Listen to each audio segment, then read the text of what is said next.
Bem-vindas e bem-vindos ao Naive Investor. Meu nome é Gustavo Sayani.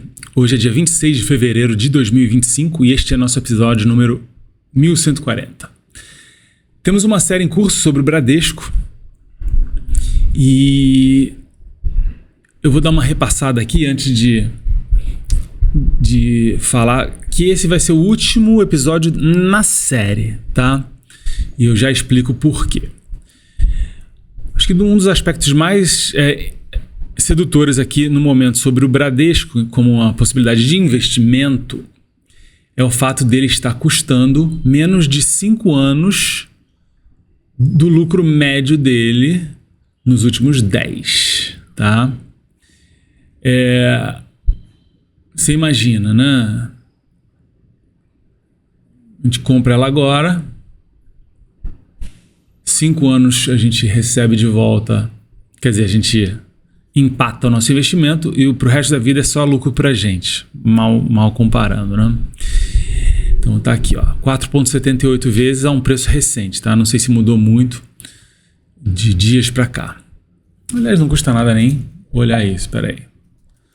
Bradesco, Market Cap, Yahoo Finance.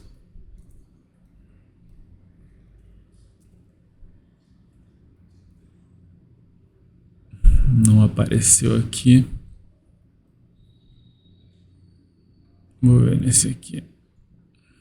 119. Tá até mais barato agora. Um pouquinho. Vou botar 120 aqui, porque tava ali.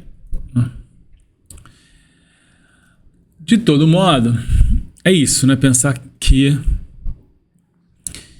gente pode ter o Bradesco por esse preço. Se for pensar em termos de fluxo de caixa livre, aí se tirar a média dos 5 anos mais recentes, tem uma relação muito, né, atraente aqui. A gente compraria o Bradesco pelo equivalente a apenas 2 anos e meio do fluxo de caixa livre médio dele nos últimos 5. Ah, mas o Bradesco está em decadência.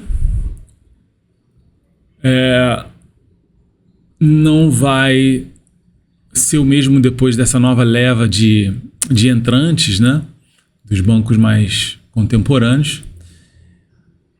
Olha, em termos de lucro, de fato é inegável que os últimos 5 anos aqui, olha, só olhar esses números, e particularmente os últimos 2 anos aqui, demonstram um lucro menor mesmo, né, da ordem de 2/3 do que ele era aqui entre 2014 e 2020 ali. 2019. É um fato, né?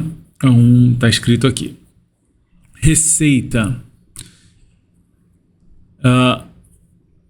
É um pouco diferente, né?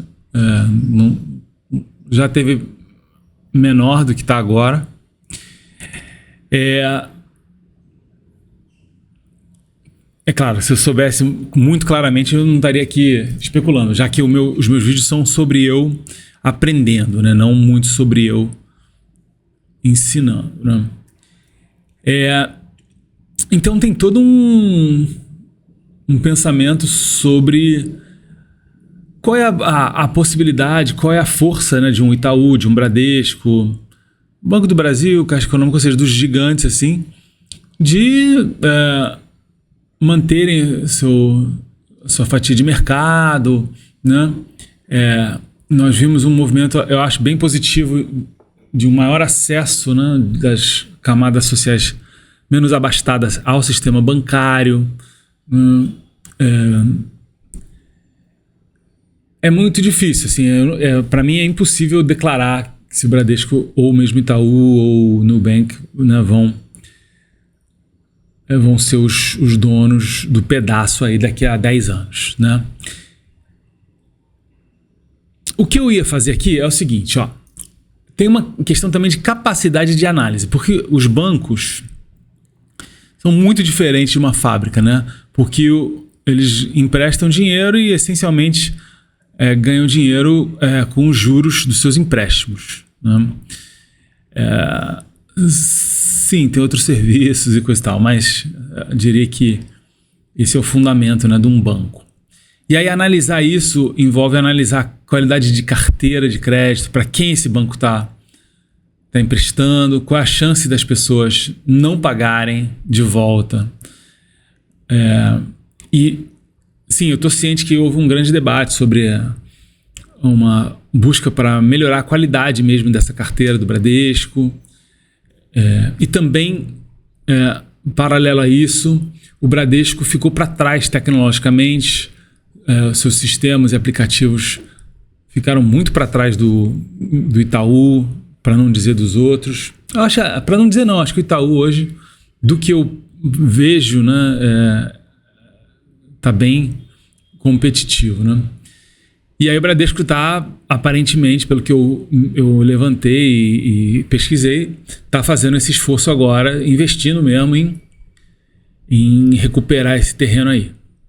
E, sinceramente, com o dinheiro que ele tem, ele vai conseguir. Tá? Eu acho muito improvável deles não acertarem isso. Né? Trabalho com tecnologia, vai dar um trabalho danado para eles, vai ser alguns anozinhos aí, mas eles vão conseguir.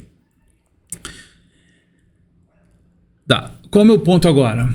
O meu ponto é o seguinte: tem investidores muito competentes, por exemplo, Bill Ackman, que fala sem pudor nenhum. Bancos são caixas pretas.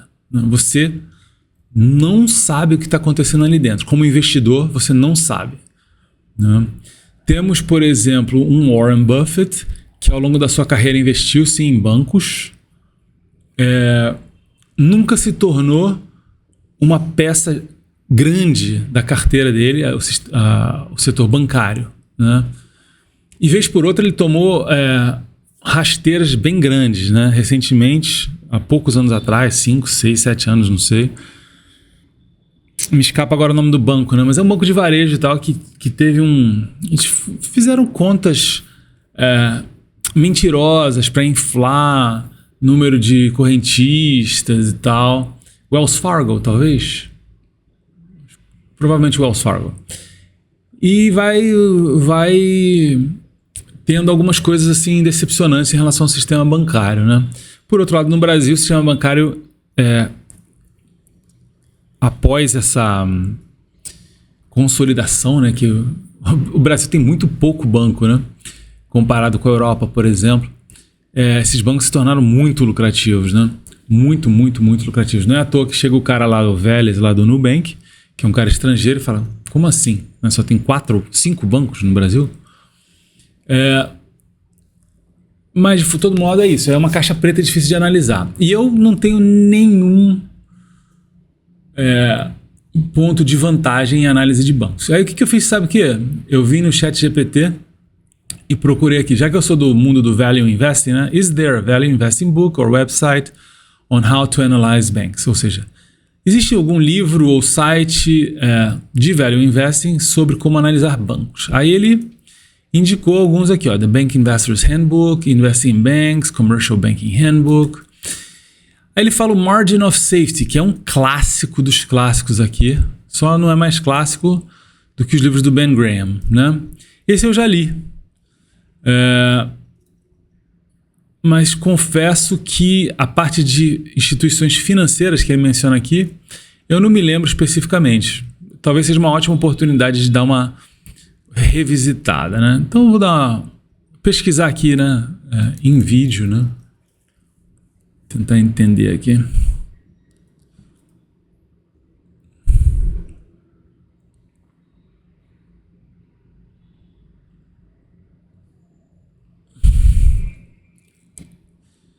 Como um velho investor, já acho interessante que é $4, né? No Kindle. Então,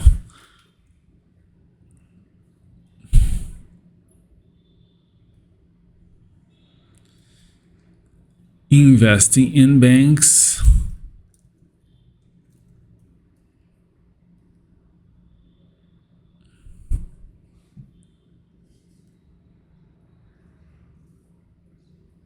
Será que tem esse? Kindle. Aparentemente não tem para Kindle esse. Interessante, olha, tem um outro aqui. Um outro livro, ó, o autor que nos trouxe Broke, America's Banking System.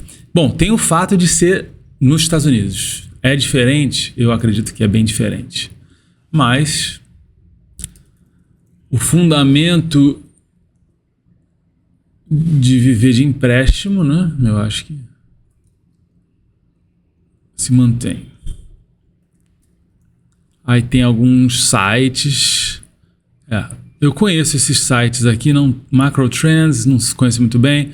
Esse Value Investors Club. Eu não tenho ficado muito em sites, né, de investimento. Né? Eu trabalho com programação, tenho filho, tenho o clube de investimento. Eu gostaria e estou trabalhando para que a gestão, né, de investimentos seja a minha atividade principal, me dando mais tempo para isso, né? E diminuindo, se não encerrando a minha carreira de programador em tecnologia, assim, no mão na massa, né? Mas então, assim, com isso eu não fico muito nesses sites, né? Mas são sites realmente que vale a pena dar uma olhada aí, caso vocês nunca tenham visitado, né? Todos americanos em inglês. Esses conceitos aqui eu já ouvi, né? Não sei, assim, calcular de cabeça todos, né? Esse Tier 1, não sei o que é, tá? Bom, ambiente regulatório, sim. Tem essa coisa, né, de Basileia, né? Retorno sobre os ativos, retorno sobre o patrimônio. Price to book. Essa diferença entre price to equity e price to book em bancos eu não entendo bem de verdade. Esse eu não sei. Provisões para perda de empréstimos é importante. Margem de juros líquido. Sim, né? Qual é a margem, né? Tá. Bom, eu fico aqui no vídeo, né? Acho que esse aqui, para quem tá aí procurando aprender como eu. Cara, se a gente ler tudo isso aqui, todos esses livros aqui, e começar a entender de fato isso aqui, calcular, fazer de cabeça, olhar para o balanço e fazer, vai ajudar, né? Então, a série do Bradesco eu vou ficar por aqui. Não me vejo investindo no Bradesco de imediato, justamente por essa ignorância, e também porque existem outras empresas que eu consigo entender melhor, que também estão com múltiplos baixos, né? Então, só para não ficar sem mencionar uma, Vale, né? Vale, ela está aqui.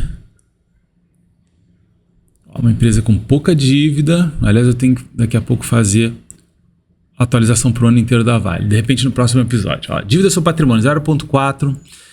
A dívida dela é 86 bilhões aqui, né? E o lucro médio dela, nos últimos 10, 35. Então, 2 anos e pouquinho de lucro para pagar essa dívida se ela desejasse. Se for olhar fluxo de caixa livre, que é 43, aí dá praticamente 2,0 aqui, anos para pagar. O que eu estou querendo dizer com isso, caso isso não seja familiar para você? Um balanço tranquilo, né? Não está com problema. A receita dela já esteve melhor, sim, é um mercado um pouco cíclico, né? De fato, assim, ela está barata por ela ter passado por problemas graves, né, ambientais, e também pela ideia que a China nunca mais vai voltar a ser a mesma, não vai ter mais aquele nível de demanda, né, para o material dela, ou enfim, que outras empresas vão competir melhor com a Vale. É compreensível o fato dela não estar, a meu ver, nada cara, né? Aí você vai ver o preço dela perante os lucros médios, por exemplo, dos últimos 5 anos, 3 anos e meio, 3,6 anos, o lucro médio, né? E fluxo de caixa livre fica ali 5, né? Ou seja, comparável ao Bradesco, numa empresa que eu consigo entender melhor, que tem mais frentes, né? Sim, é muito minério de ferro, né? Não tenho muita dúvida disso, mas enfim, eu ficaria muito mais seguro investindo mais na Vale do que abrindo mais uma posição no Bradesco. E até pela associação de nome, né, eu tenho uma posição, a Vale é uma das maiores posições, e além da Vale ainda tem a Bradespar, que é um veículo que tem um nome que parece Bradesco, né? Tem a ver com Bradesco, obviamente, mas hoje em dia ele é essencialmente um veículo para investir na Vale. E ele, as relações são mais gritantes ainda. Preço sobre lucro médio 10 anos, 3,15. Preço sobre fluxo de caixa livre, 2,73. Então, essas somadas, né? Vamos chamar isso tudo de Vale. Hoje é a minha maior posição no nosso clube, tá? Então, eu fico por aqui. Se você tiver informações que você queira dividir, Gustavo, vai estudar isso aqui sobre banco, sistema bancário, eu vou ficar extremamente grato. É algo que eu preciso sanar, né, nas minhas lacunas de conhecimento. E no próximo a gente volta com outra empresa, tá? Obrigado, um abraço, até. Tchau, tchau.